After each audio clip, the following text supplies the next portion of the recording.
ಮೋದಿ ಸರ್ಕಾರದಿಂದ ಮತ್ತೊಂದು good news.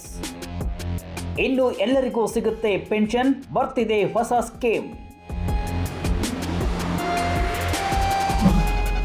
ದೇಶದ ಜನರಿಗೆ ಮತ್ತೊಂದು ಗುಡ್ ನ್ಯೂಸ್ ಅನ್ನ ಕೇಂದ್ರ ಸರ್ಕಾರ ನೀಡಲು ಮುಂದಾಗಿದೆ.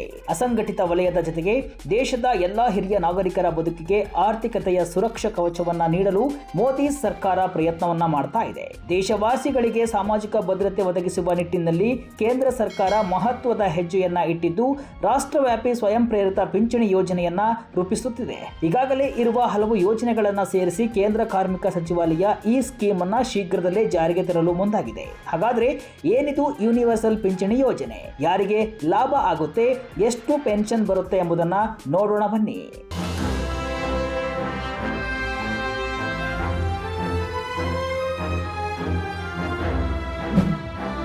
ಹೌದು, ಕೇಂದ್ರ ಸರ್ಕಾರ ಮಹತ್ವದ ಹೆಜ್ಜೆಯೊಂದನ್ನು ಇಟ್ಟಿದ್ದು, ದೇಶದ ಪ್ರತಿ ನಾಗರಿಕರಿಗೂ ಸಾಮಾಜಿಕ ಭದ್ರತೆ ಕಲ್ಪಿಸುವ ಉದ್ದೇಶದಿಂದ ಕೇಂದ್ರ ಸರ್ಕಾರ ಸಾರ್ವತ್ರಿಕ ಪಿಂಚಣಿ ಯೋಜನೆ ಜಾರಿಗೊಳಿಸಲು ನಿರ್ಧರಿಸಿದೆ. ಉದ್ದೇಶಿತ ಸಾರ್ವತ್ರಿಕ ಪಿಂಚಣಿ ಯೋಜನೆಯಡಿ ಜನರು ಸ್ವಯಂ ಪ್ರೇರಿತವಾಗಿ ಉಳಿತಾಯ ಮಾಡಬೇಕು. ಇದರಲ್ಲಿ ಕೇಂದ್ರ ಸರ್ಕಾರ ಯಾವುದೇ ಹೂಡಿಕೆ ಮಾಡುವುದಿಲ್ಲ.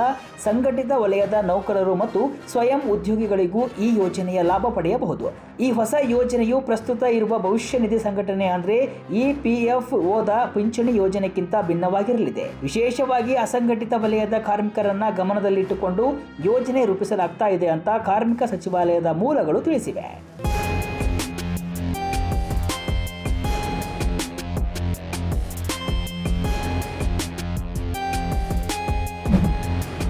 ದೇಶದಲ್ಲಿ ಪಿಂಚಣಿ ಅಥವಾ ಉಳಿತಾಯ ವ್ಯವಸ್ಥೆಯನ್ನ ಸುವ್ಯವಸ್ಥಿತಗೊಳಿಸುವ ಆಶಯವು ಹೊಸ ಯೋಜನೆಯ ಹಿಂದಿದೆ. ಈಗ ಅಸ್ತಿತ್ವದಲ್ಲಿರುವಂತಹ ಕೆಲವು ಯೋಜನೆಗಳನ್ನ ಹೊಸದರಲ್ಲಿ ವಿಲೀನ ಮಾಡುವ ಸಾಧ್ಯತೆಯೂ ಇದೆ ಅಂತ ಮೂಲಗಳು ಮಾಹಿತಿಯನ್ನ ನೀಡಿವೆ.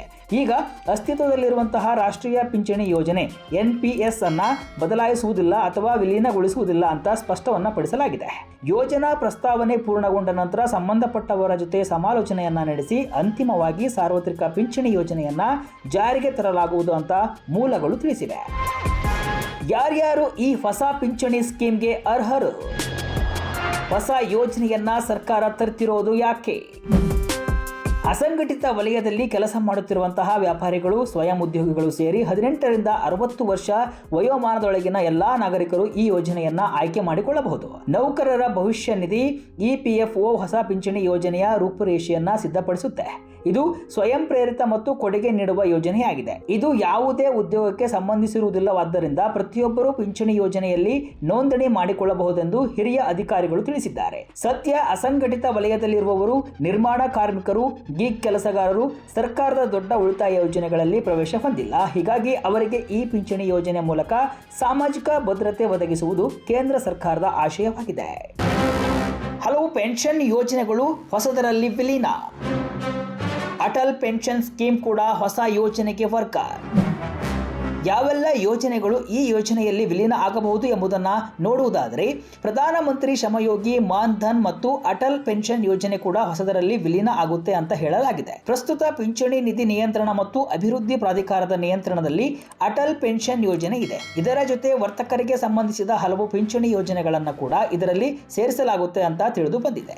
ರಾಷ್ಟ್ರೀಯ ಪಿಂಚಣಿ ಯೋಜನೆ ಕೂಡ ಇದರಲ್ಲಿ ವಿಲೀನ ಆಗುತ್ತೆ ಎನ್ನಲಾಗ್ತಾ ಇದ್ದು, ಆದರೆ ಸದ್ಯದ ಮಾಹಿತಿ ಪ್ರಕಾರ ನ್ಯಾಷನಲ್ ಪೆನ್ಷನ್ ಸ್ಕೀಮ್ ಅನ್ನ ವಿಲೀನಗೊಳಿಸುವ ಅಥವಾ ಬದಲಾಯಿಸುವ ಪ್ರಸ್ತಾಪ ಇಲ್ಲ ಅಂತ ಅಧಿಕಾರಿಗಳು ಹೇಳಿದ್ದಾರೆ. 60 ವರ್ಷದ ಬಳಿಕ ಪಿಂಚಣಿ ಬರಲು ಏನ್ ಮಾಡಬೇಕು? ಮಾಸಿಕ ಎಷ್ಟು ಪೆನ್ಷನ್ ಬರಲಿದೆ? ಎಷ್ಟು ಜನರಿಗೆ ಲಾಭ? ಹೊಸ ಸಾರ್ವತ್ರಿಕ ಪೆನ್ಷನ್ ಯೋಜನೆಯಲ್ಲಿ ನೋಂದಾಯಿಸಿಕೊಂಡವರಿಗೆ 60 ವರ್ಷದ ಬಳಿಕ ಪ್ರತಿ ತಿಂಗಳು 3,000 ರೂಪಾಯಿ ಪಿಂಚಣಿ ದೊರೆಯಲಿದೆ. ಈ ಪಿಂಚಣಿ ಪಡೆಯುವುದಕ್ಕೆ ಪ್ರತಿ ತಿಂಗಳು ಕನಿಷ್ಠ 55 ರೂಪಾಯಿನಿಂದ 200 ರೂಪಾಯಿವರೆಗೆ ಕೊಡುಗೆಯನ್ನ ನೀಡಬೇಕಾಗುತ್ತೆ. ಕೇಂದ್ರ ಸರ್ಕಾರ ಕೂಡ ಇಷ್ಟೇ ಹಣವನ್ನ ನಿಮಗೆ 60 ವರ್ಷದ ಬಳಿಕ ಪಾವತಿಸುತ್ತೆ. ವಯಸ್ಸಿನ ಆಧಾರದಲ್ಲಿ ನೀವು ಪಾವತಿಸುವ ದುಡ್ಡಿನ ಪ್ರಮಾಣ ನಿರ್ಧಾರವಾಗುತ್ತೆ. ಇನ್ನು ದೇಶದಲ್ಲಿ 2036ರ ವೇಳೆಗೆ 60 ವರ್ಷ ಮೇಲ್ಪಟ್ಟವರ ಸಂಖ್ಯೆ 22.7 ಕೋಟಿಗೆ ತಲುಪಲಿದೆ. ಇದು ಒಟ್ಟು ಜನಸಂಖ್ಯೆಯ 15% ಇರಲಿದೆ. ಈ ಸಂಖ್ಯೆ 2050ರ ವೇಳೆಗೆ 34.7 ಕೋಟಿಗೆ ತಲುಪಲಿದೆ. ಈ ಹಿನ್ನೆಲೆಯಲ್ಲಿ 60 ವರ್ಷ ಮೇಲ್ಪಟ್ಟವರಿಗೆ ಸಾಮಾಜಿಕ ಭದ್ರತೆ ಒದಗಿಸಲು ಈ ಯೋಜನೆ ಭಾರಿ ಪ್ರಮಾಣದಲ್ಲಿ ನೆರವಾಗಲಿದೆ. ಯಾವ್ಯಾವ ರಾಷ್ಟ್ರಗಳಲ್ಲಿ ಇಂತಹ ಪಿಂಚಣಿ ಸ್ಕೀಮ್ ಇದೆ?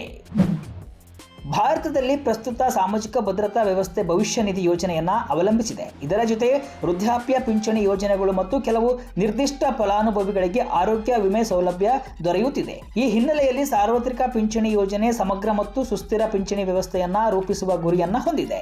ಇನ್ನು ಪ್ರಸ್ತುತ ಅಮೆರಿಕ, ಕೆನಡಾ, ರಷ್ಯಾ, ಚೀನಾ ಮತ್ತು ಯುರೋಪಿನ ಬಹುತೇಕ ರಾಷ್ಟ್ರಗಳು ಪಿಂಚಣಿ, ಆರೋಗ್ಯ ರಕ್ಷಣೆ ಮತ್ತು ನಿರುದ್ಯೋಗ ಭತ್ಯೆ ಸೇರಿ ಸಾಮಾಜಿಕ ಭದ್ರತಾ ಯೋಜನೆಗಳನ್ನು ಹೊಂದಿವೆ. ಡೆನ್ಮಾರ್ಕ್, ಸ್ವೀಡನ್, ನಾರ್ವೆ, ನೆದರ್ಲ್ಯಾಂಡ್ಸ್ ಮತ್ತು ನ್ಯೂಜಿಲೆಂಡ್ ನಂತಹ ದೇಶಗಳು ತಮ್ಮ ಹಿರಿಯ ನಾಗರಿಕರಿಗೆ ಆರ್ಥಿಕ ಭದ್ರತೆ ಒದಗಿಸಲು ಸಾರ್ವತ್ರಿಕ ಪಿಂಚಣಿ ಯೋಜನೆಗಳನ್ನು ಒದಗಿಸುತ್ತಿವೆ.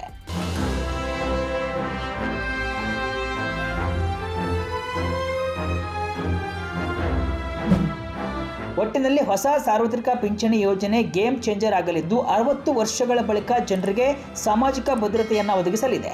ಈಗ ನೌಕರರು ಸೇರಿ ಕೆಲವು ಜನರಿಗೆ ಮಾತ್ರ ಸಿಗುತ್ತಿದ್ದ ಪಿಂಚಣಿ ಎಲ್ಲರಿಗೂ ಸಿಗೋದು ಉತ್ತಮ ಸಂಗತಿ. ಸದ್ಯ ಈ ಯೋಜನೆ ಸರ್ಕಾರದ ಮಟ್ಟದಲ್ಲಿದ್ದು ಮುಂದಿನ ಕ್ಯಾಬಿನೆಟ್ನಲ್ಲಿ ಈ ಯೋಜನೆಗೆ ಅನುಮತಿ ಸಿಗುವ ಸಾಧ್ಯತೆ ದಟ್ಟವಾಗಿದೆ.